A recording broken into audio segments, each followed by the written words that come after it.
amigos abogados, Hilario Ibarra y Humberto Luna Marín, que se han venido especializando, entre otras cosas, en los temas que tienen que ver con la seguridad social y los problemas de los trabajadores. Ellos han sido luchadores sociales desde hace muchos años y además abogados, lo cual les da un plus tanto en la participación en la lucha como en la posibilidad de comprender los problemas de los trabajadores en todo nuestro país. Bueno, pues camaradas, ¿cómo están? Bien, gracias, aquí visitándolos. Pues muchas gracias por haber venido. Bueno, nos van a platicar ustedes sobre el problema del SAR, la reforma laboral y otras cosas, ¿verdad? A ver, pues arranquémonos. Bueno, buenas noches, gracias por la invitación. Yo quisiera primero pedir permiso para hacer un breve comentario sobre la resolución de la Suprema Corte en relación a los amparos contra la mal llamada reforma educativa, que en realidad es una reforma laboral, administrativa, política y financiera. Los ministros de la Corte resolvieron que los intereses de la educación de los niños están por encima de los intereses de los trabajadores, de los intereses laborales, como son la estabilidad en el empleo, el derecho al trabajo, el salario digno, la seguridad social, etcétera, etcétera. Pareciera que los ministros de la Suprema Corte nos están mandando el mensaje de que esos infantes de hoy no van a crecer nunca, puesto que en el futuro, cuando tengan que emplearse en el mercado laboral, pues van a encontrar un mercado laboral sin estabilidad en el empleo, trabajo precario, con salarios miserables, trabajo por horas, sin seguridad social, y entonces pues yo no veo de qué manera están protegiendo a esa infancia. Pero eso es una demagogia en dos dimensiones, porque está esto que dices, de que se dice la educación les va a servir para prepararse y encuentren un buen empleo, pues cuando ya no va a haber condiciones de buen empleo por un lado, pero por otro, el argumento central de la Corte es que los niños tienen derecho a una educación de calidad, y ni la Corte ni las leyes estas que estás refiriendo dicen absolutamente nada, no definen lo que es la calidad educativa, porque además no es un asunto tan fácil de definir, pero eso se utiliza como un argumento político para andar jodiendo gente y echando trancazo, ¿no? Sí, yo nada más quería hacer ese señalamiento porque pues es un problema de actualidad, pero que también se va a reflejar en el futuro, porque como les decía, la reforma educativa lo que persigue es desmantelar la educación pública en México, y pues no en balde el principal impulsor es un empresario privado, ¿no? Y es importante destacar esto porque también los temas que vamos a tocar están relacionados con esa misma problemática. Yo no sé si Hilario quisiera agregar algo. Pues ya nada más para tratar de entrar ya en el tema, pero bueno, bajo este pretexto del interés superior del menor, pues también se pueden correr a los médicos, porque los médicos atienden a los infantes, los arquitectos construyen las casas donde los niños viven, y bueno, los que producen alimentos, algunos chatarra, otros no, pero bueno, todo tiene que ver con el interés superior del niño, y entonces pues nadie tiene seguridad en el empleo, porque los niños, hoy la Suprema Corte, pues los cuida en su cuna, ¿verdad? Entonces, pues... Sí, nuestra Suprema Corte pasó de ser un club de aprobadores de políticas de Estado a una como especie de cámara de tercer piso para legislar, todo lo que se les atoraba durante unos años en la legislación, pues lo peleaban en la Suprema Corte y la Suprema Corte siempre les da la razón. Ahora, a simplemente ser una pandilla de demagogos que cada vez que algo se les hace bueno, cada vez que el pueblo protesta por algo, sacan la cara para darle la razón al poderoso, darle la razón al gobierno. Es una cosa pues me parece extraordinaria, porque se supone que es nuestro último tribunal y sin embargo pues nunca nos quiere dar la razón a los trabajadores y al pueblo. Pero en fin, ¿cómo va la onda esta de la seguridad social? Bueno,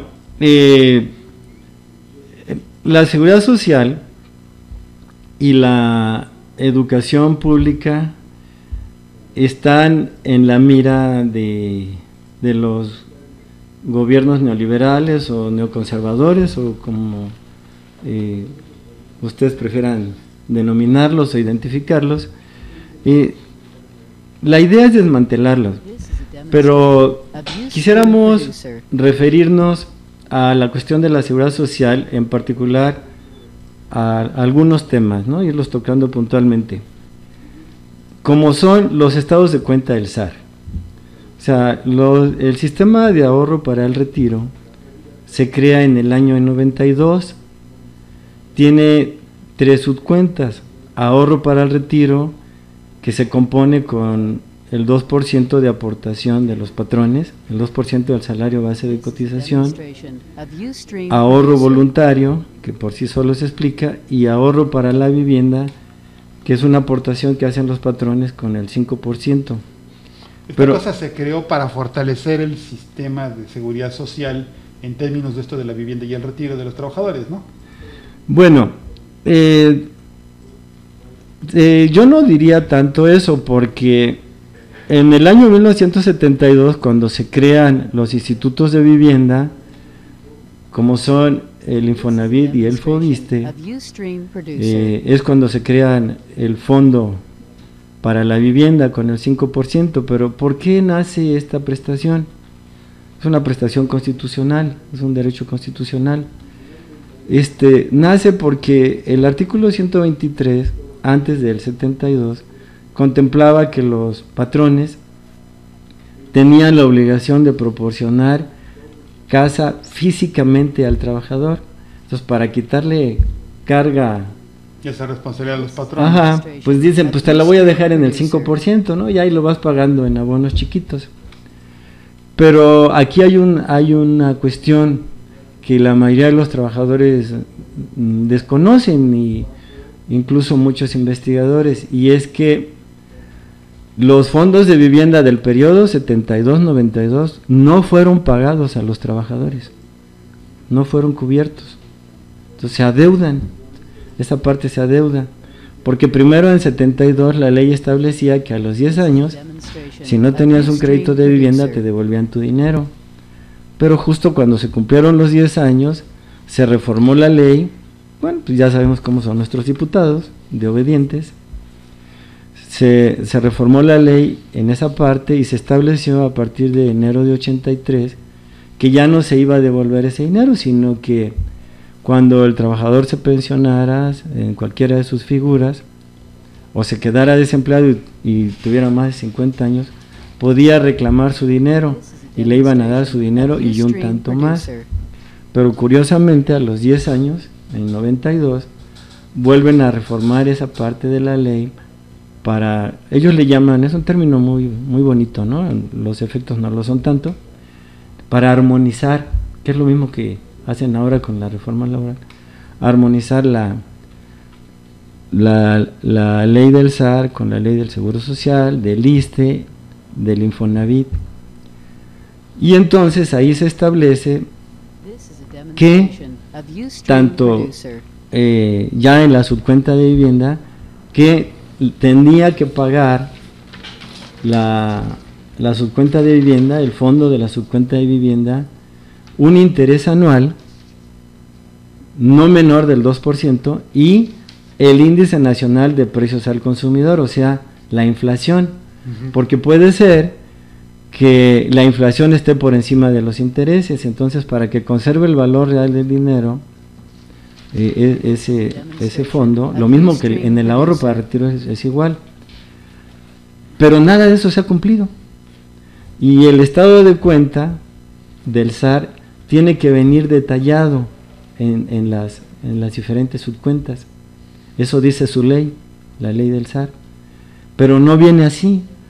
El estado de cuenta del SAR es ilegal, no porque lo diga yo, ¿no? Sino porque no cumple con lo que establece su propia ley. Y estamos hablando de más de 53 millones de cuentas del SAR. No es una bicoca, no estás hablando de unas cuantas personas, sino que estás hablando de 53 millones de trabajadores. Y el 30 y tantos % de la población en tal caso, ¿no? Ajá, así para... Oye, bueno, entonces ahí está un primer robo.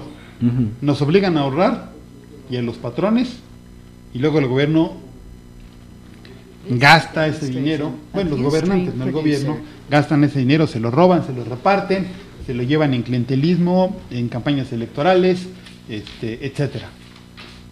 ¿Y luego?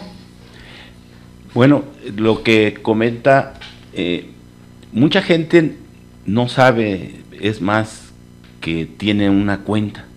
Muchos ni siquiera saben la cuenta. Ni idea, sí. Que tienen y que les debe llegar a su domicilio un estado de cuenta. Pues llega, creo que una vez al año, una cosa así. Algunos no les llega. A los que les llega, de 100, quizás 5 lo leen. De esos 5, pues no saben cómo estuvo los estados de cuenta, de ese estado de cuenta, cómo estuvieron las cantidades anteriores. Pero, por ejemplo, un trabajador del IMSS perdió en 2014, en 2013, 45,000 pesos de su estado de cuenta. Se habla que las Afores en 2013 perdieron 180,000 millones, 188,000 millones, en marzo perdieron 4,200 millones, y bueno, eso estamos hablando de lo que es los fondos para el retiro, pero en ese estado de cuenta vienen los fondos para el retiro y viene la cuenta de vivienda. La cuenta de vivienda es el 5%, como dice el compañero, y hay personas que nunca piden un crédito de vivienda, entonces pues deben tener mucho dinero acumulado. Nosotros pensamos que de 30 años, aunque sea el 5, pero aportaron desde el 72 para sus 28 en el caso de las mujeres o 30 en el caso de los hombres, pues pensaríamos que al final reciben un dinero importante. Aquí tenemos un estado de cuenta. Un estado de cuenta de una enfermera del ISSSTE que trabajó 30 años y fue por su estado de cuenta. Dice, bueno, pues yo no pedí crédito, pero vengo por mi estado de cuenta. Lo que comentaba el compañero, que se acordó que si no le devolvían a los 10 años su monto acumulado, le darían un tanto más. A ella, en efecto, le dan el doble de lo acumulado. ¿Sí? Quisiera que leyeras cuánto es lo que ella recibió. Así, aquí en esa parte, ahí viene la cantidad sencilla y la doble, y que hace un total de cuánto es lo que recibió. Dice, depósitos constituidos 1,760, un tanto más, 1,760. ¿Total? Neto a devolver 3,520. Eso es lo que... 28, 30 años de ahorro. Este es lo que recibió... 5%. Sí, es lo que recibió ella, sí. Ella es una trabajadora jubilada que pues le dijeron que esta es la cantidad que ella acumuló, 3,520 pesos en 30 años de servicio, porque se pasó 2, no trabajó 28, trabajó 30. Ajá. Entonces, estas son cantidades, es un estado de cuenta real. Esto es lo que recibió. Entonces, lo más probable es que pues, sea más. Y Pues ese sí. dinero, No, pues eso no ¿dónde es está? ni lo de los chescos de 5 años, pues ni mucho menos. Sí. Oye, pero pasa al otro. Ok, estamos ahorrando, ¿no? En el SAR. Nos obligan. volvemos al... Pedimos crédito. Yo, por ejemplo, pedí crédito en el Fobiste. Y entonces no tienes que pagar el crédito. Pues, ¿para qué estuvimos ahorrando? Sí, mira, por eso nosotros hablamos del estado de cuenta del SAR. Cuando tú revisas tu estado de cuenta, en caso de que seas afortunado y te llegue, vas a encontrar incongruencias y aberraciones como que el 2%, y tenemos varios estados, y se los podemos pasar y los pueden subir a internet, donde el 2% es a veces el doble que el 5%. Bueno, se los vamos a traer, ¿no? Y, entonces, como esto se convierte en un acto de fe, porque si ellos te dicen que tú tienes 100 pesos de ahorro para retiro, repito, que se compone con el 2% de tu salario, y te dicen que tienes 50 pesos de ahorro para vivienda, que es el 5% de tu mismo salario, pues lo tienes que creer, porque el estado de cuenta no viene detallado como dice la ley. Entonces, cuando tú me preguntas, es que yo tuve un crédito de vivienda, bueno, la ley dice, a partir de 93, que tu ahorro acumulado en vivienda se abona en el total que tengas en tu saldo, se abona al saldo insoluto, o sea, que es lo que es tu deuda. Entonces, si te prestan 350 y tienes 50, bueno, pues en realidad tú debes 300. Sí, pero tenemos un caso de un profe de la prepa 9 que así fue, le prestaron 300, él tenía 50 y lleva 10 años pagando y debe 760.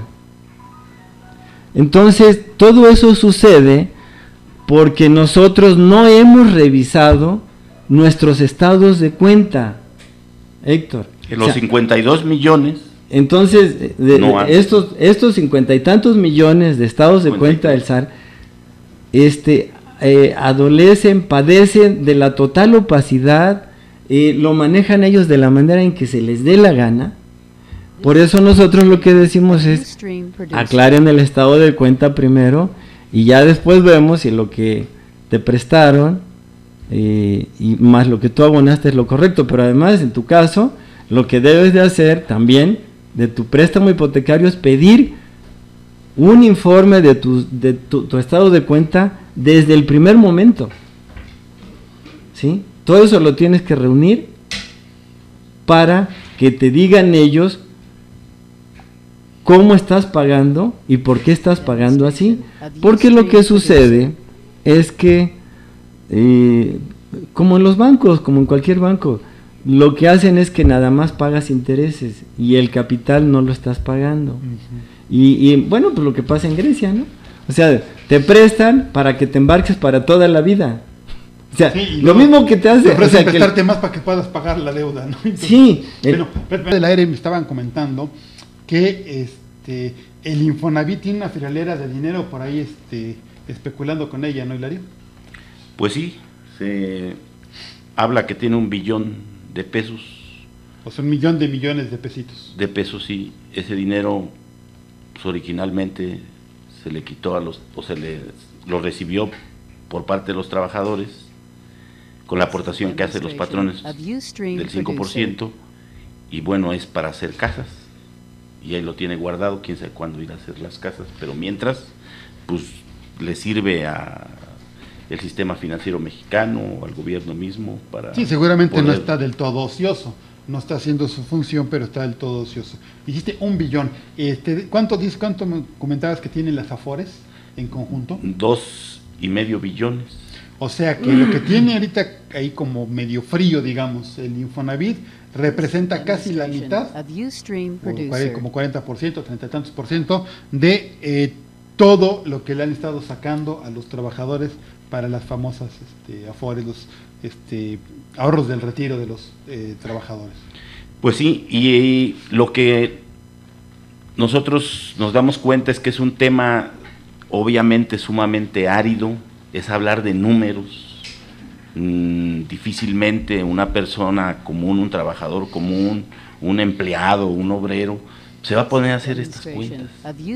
Es más, a nivel también de los abogados, es un tema árido que tiene que ver con varias disciplinas que pudieran enlazarse entre un contador, un matemático, un actuario matemático, abogados, pero pues un obrero pues difícilmente va a tener un grupo colegiado así para poder asesorarse, a diferencia de que saber las grandes capitalistas pues difícilmente les van a quitar su dinero, pero aquí como nos agarran de uno por uno, ¿verdad? O en masa los trabajadores, y hay por tanto el desinterés o el no revisar tus estados de cuenta porque piensas que las cuentas, los bancos, como 2 y 2 son 4, pues es difícil que no estén haciendo bien la cuenta. Entonces pues yo creo que están bien, y esos 52, 53 millones de cuentas del sistema de ahorro para el retiro, pues hacen con ellas lo que quieren. Y ahora, el viernes 26, publicaba La Jornada, ya da una lista de una serie de empresas y empresarios, pues los nombres ya en específico, que se benefician ya con inversiones de los fondos de vivienda, de las Afores. Habla, aquí refieren a un Janrón, un Francisco Gil Díaz, hablan de un Jaime Zabludowski, y bueno, viene una serie de empresas y de personas físicas que se benefician con esto. Mientras, ¿qué va a pasar si los fondos de las Afores se siguen perdiendo? Con las Afores nos quitan dinero los trabajadores, aunque no querramos, para que ahorremos. Se ahorra en un banco y ahí se mantiene ese dinero, y cuando nos jubilamos no nos lo entregan, solamente nos dan nos arman una pensión, bueno, un dinero que nos van prorrateando de lo que logramos juntar, ¿no? Pero se tiene que invertir, se invierte en la bolsa. Y entonces hay riesgo de pérdida. Sí, o sea, hay en términos generales 4 CIEFORES, sí, que lo invierten en diversos portafolios de inversión de acuerdo a tu edad, el de menor edad, mayor riesgo, el de mayor edad, menor riesgo, ¿sí? Pero mi dinero, ¿en dónde lo invirtieron? ¿Y qué pasó con él? En el mes pasado, los años pasados, no sabemos qué pasó. El estado de cuenta por eso es oscuro, no detalla ese tipo de cosas. Si lo que trae es difícil interpretarlo, lo que no trae, pues menos lo vas a interpretar. Entonces, de esa oscuridad se sirven para para timar pues a millones. Para estafarnos a millones de trabajadores y juntar bolsas gigantescas de las que se benefician algunos tipos de los que estabas que se refieren las noticias. Sí. Nos decías, Humberto, también acerca de demandas. Sí, nosotros tenemos ahí alrededor de 300 demandas contra Infonavit, como 1000 demandas contra Fobiste y el ISSSTE, y vamos a empezar a presentar unos recursos por la vía administrativa, una reclamación para exigir la regularización de los estados de cuenta del SAR de varios compañeros que están en activo, y porque es la única manera en que tú puedes cerciorarte si las cifras que te dicen son correctas o no. De otra manera pues se convierte en un acto de fe. Ahora, yo quiero mencionar aquí, ya que lo tocaste, cómo van disminuyendo, cómo van despojando de derechos a los trabajadores. Los trabajadores de sistema ISSSTE y sistema IMSS de la ley anterior tenían derecho a 3 fondos de seguridad social: vivienda, retiro y pensión. Los nuevos trabajadores, los que estén en los sistemas de cuentas individualizadas, solamente esos 3 van a ser uno solo, un solo fondo. Y primero como requisito te pedían, con la ley anterior, que tú cumplieras 30 años de servicio los hombres y 28 años de servicio las mujeres. Con el 10º transitorio ya te piden 2 requisitos: 28 años de servicios y 30 años de servicios más la edad, de manera que si no tienes la edad, los años de servicio se incrementan. Pero con el bono de pensión, que son las cuentas estas individualizadas, el asunto se pone mucho más complicado, porque ahora tienes que llenar 3 requisitos. Tienes que tener años de servicios, edad y una cantidad mínima para que te puedan, una cantidad acumulada pues de lo que comentábamos de todas las cuotas y aportaciones, para que te puedan hacer el cálculo de una pensión pues que no es vitalicia, porque es una pensión donde tú vas, donde llega el dinero que juntaste. Más o menos son 10 años, aunque es bien curioso porque cuando tú ya reúnes los 3 requisitos, que no es fácil, ya hemos encontrado a varios compañeros que nos han expuesto sus casos, resulta que el ISSSTE te manda con una aseguradora y la aseguradora te manda con un médico, y ese médico te hace un estudio que se llama esperanza de vida, que ese médico te va a decir cuántos años vas a vivir. O sea, para que vean, para los que no creen en Dios. O sea, que aparte de que te van a dar una mugre de dinero para cada mes, ya el médico te anuncia, te vas a morir dentro de 7 años, ¿no? O dentro de 12 años, y entonces ya tú empiezas tu cuenta regresiva. La probabilidad de vida. La esperanza de vida, sí, pero ahí corres otro riesgo, corres un riesgo de que vivas más de lo que te calcula el médico. Entonces, ellos dividen ese monto, lo dividen entre los meses que vas a... Bueno, perdón por la risa, pero así dice la ley, ¿no? Entre los meses que supuestamente vas a vivir, según el médico, pero si el médico se equivoca o tú te pasas de la raya y vives un mes más de los que te calculó, al siguiente mes tienes la pensión mínima garantizada. En el caso del ISSSTE son 2 salarios mínimos, y en el caso del Seguro Social es un salario mínimo. Pero aquí hay una incongruencia, porque el tope de cotización y de aportaciones en el ISSSTE son 10 salarios mínimos, y en el Seguro Social son 25 salarios mínimos. Y es menos en el IMSS. Pero vas, si te pasas de la raya vas a tener un salario mínimo. Sí, tenemos el caso de un trabajador que ya tiene la edad, ya puede jubilarse. Uno del IEMS. Uno del IEMS, pero no tiene el dinero suficiente para jubilarse. Tiene la edad y los años de servicio. Y los años de servicio. Pero poquito dinero. Poquito dinero. Le faltan como 500,000 pesos, que representan como otros 10 años de servicio. Pero él ya está en edad. Pero ahora tiene que acumular el dinero suficiente para jubilarse, por tanto tiene que trabajar más.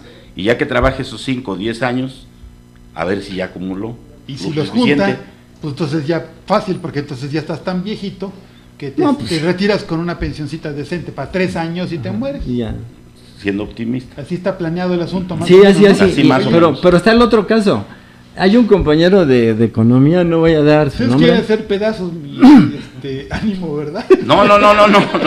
Pues yo te veo muy risueño. O sea, la idea es que hagamos de esto pues, lo que es, pues algo chusco. Sí, pues la otra es ponernos a llorar también. Sí, o sea, es algo chusco porque así establece pues la ley, entonces no es que queramos reírnos de la calamidad, son pero absurdas, así ¿no? Es. Pero decías que un caso de... No, está el otro caso. Hay un profe que da clases en la Facultad de Economía de la UNAM y en Economía en el Poli. Entonces él lleva muchos años laborando, lo conozco, no voy a decir su nombre, y tiene pues un buen salario, es profesor de tiempo completo, entre los 2 salarios rebasa con mucho el tope, pero pues como él hace las cuentas y aparte es actuario matemático, hizo sus cuentas y dice, no, pues yo tengo poco más de 9 millones de pesos, acumulados, como dice la nueva ley del ISSSTE, que me pueden dar en una sola exhibición. Pues fue y los pidió, y le dijeron, no, es nada más hasta ciertas cantidades, esas no se las vamos a dar en una sola exhibición. Ya cuando es muchote ya no. Entonces, si es poquito, porque es poquito, y si es mucho, porque es mucho. El asunto es que, pues la casa siempre gana, ¿no? Me parece que estamos en Las Vegas. Oye, es que con esto que están diciendo de que está uno pues en la indefensión, por un lado por ignorante y conchudo, que casi nos hemos criado, pero por otro por estas mañas que ustedes nos están explicando y comentando. La Suprema Corte acaba de explicar que si los maestros son tronados en las evaluaciones, el sindicato, sea el CENTE, no se debe meter, no se puede meter porque no es materia suya. Entonces, al acordarme de esta nueva perrada que nos hace la Suprema Corte de Justicia, ¿cuál es la actitud de los sindicatos que ustedes han encontrado en relación a este asunto? Porque me parece que sería una excelente materia de trabajo de los sindicatos y de lucha este asunto. ¿Cuál es la actitud de las direcciones sindicales, de los sindicatos al respecto? Ay, mira, esa pregunta no quería que la hicieras porque lo que voy a contestar no es nada agradable. Voy a quedar mal con muchos cuates que conozco de diferentes sindicatos. Mira, está claro que no le quieren entrar al problema. En parte por ignorancia, pero cuando se los explicas, no le entran porque están de por medio de sus intereses. Entonces, algunos sindicatos, los sindicatos, sobre todo los más oficialistas, están representados en la junta directiva del ISSSTE y en su homóloga del Infonavit, y tienen representación en la CONSAR.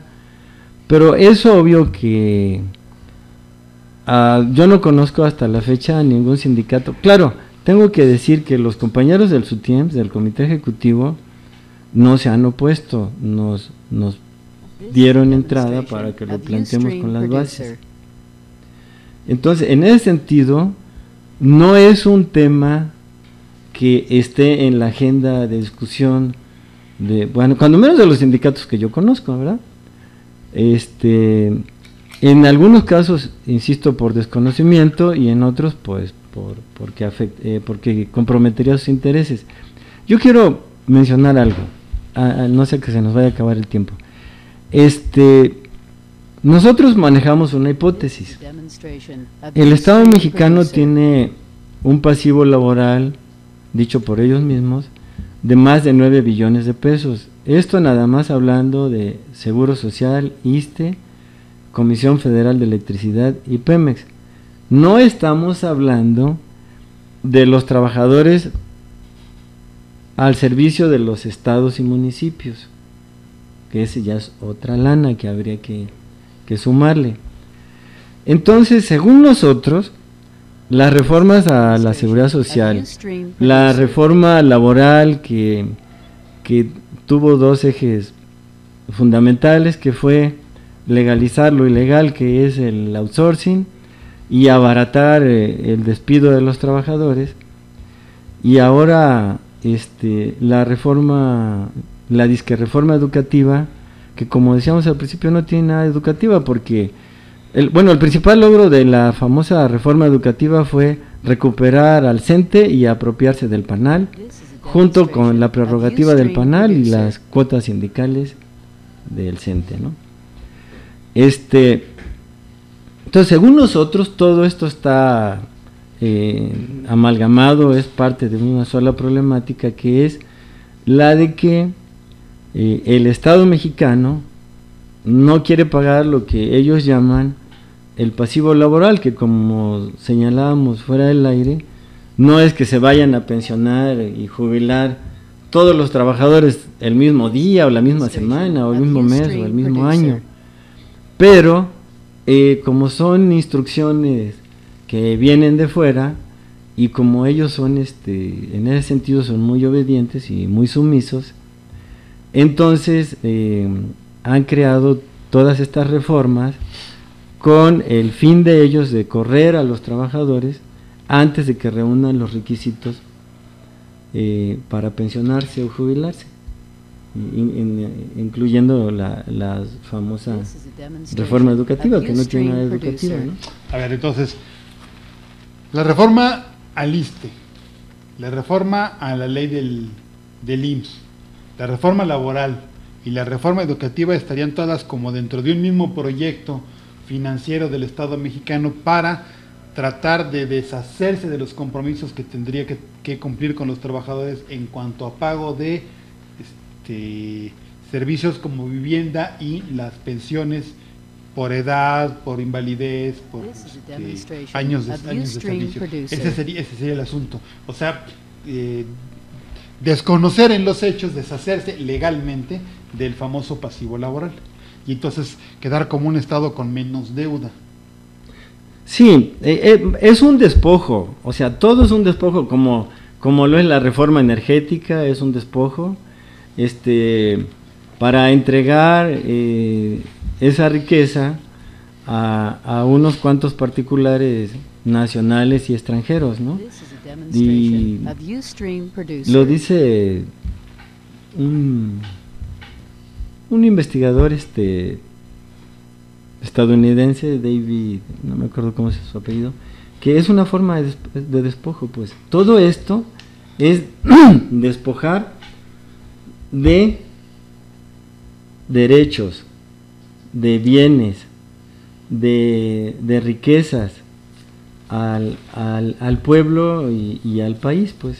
O sea, es parte de un proyecto, ¿no? De una política. Pues el tema es muy largo, es un esbozo el que damos respecto del asunto, les decimos es muy complejo, pero les pedimos a los que nos escuchen que se interesen por su dinero, porque si no se interesan por su dinero, los 52, 53 millones, otros sí se interesan por su dinero. Sí, los que se lo están quedando. Sí. Oye, antes de que otra cosa suceda, primero, si ya me intereso por mi cuenta, por mi estado de cuenta, y me doy cuenta que no se entiende nada y todo eso, ¿cómo lo localizo a ustedes? Ahora pues, vamos a hacer el anuncio, si queden o el Face o un correo electrónico, alguna forma en la que se les pueda localizar, porque algunos de nuestros compañeros de auditorio pudiera estar interesado pues, en empezar a defenderse. Mi correo es Umber. ¿Cómo? Umber como con H, como suena, Umber. Como Humberto. Ajá, sin la T y sin la O. LUN. LUN, arroba ¿qué? MAR. Híjole. Ya está un poco largo. O sea, Umberlun. Mar.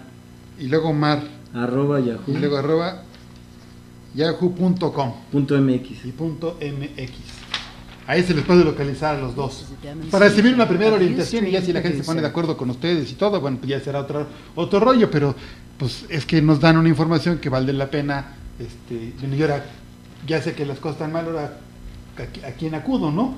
Si quiere tener una puerta de entrada para ver, empezar a ver ese asunto.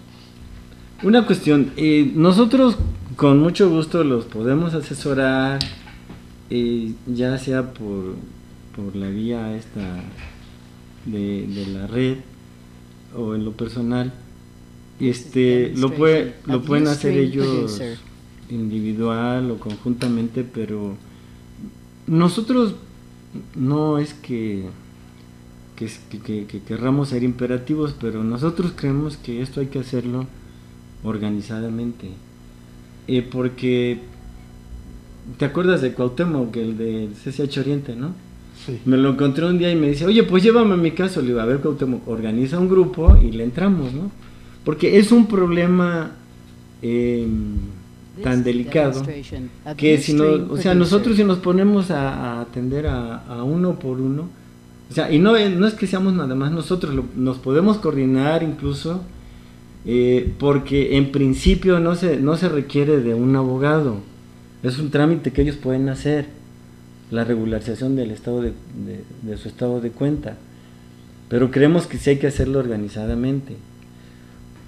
No, además, si algo no está bien, tú mismo nos explicabas que no es legal el estado de cuenta, pues ya merita una acción legal y que haya responsables y que se nos pague lo que nos tienen que pagar.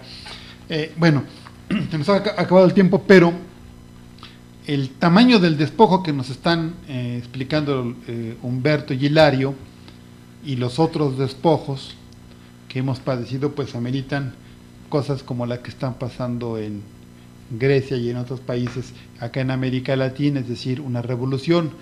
Pero en calidad de mientras organizamos o logramos hacer eso, pues hay que hacerle caso a Humberto y Hilario, empezar a revisar nuestros estados de cuenta, reunirlos, tratar de descifrarlos y pedir asesoría, pues para que nos entreguen el dinero que por ley nos tienen que entregar, antes de que hasta de la ley desaparezcan el dinero que ya nos hicieron, según ellos, ahorrar, pero que se están quedando.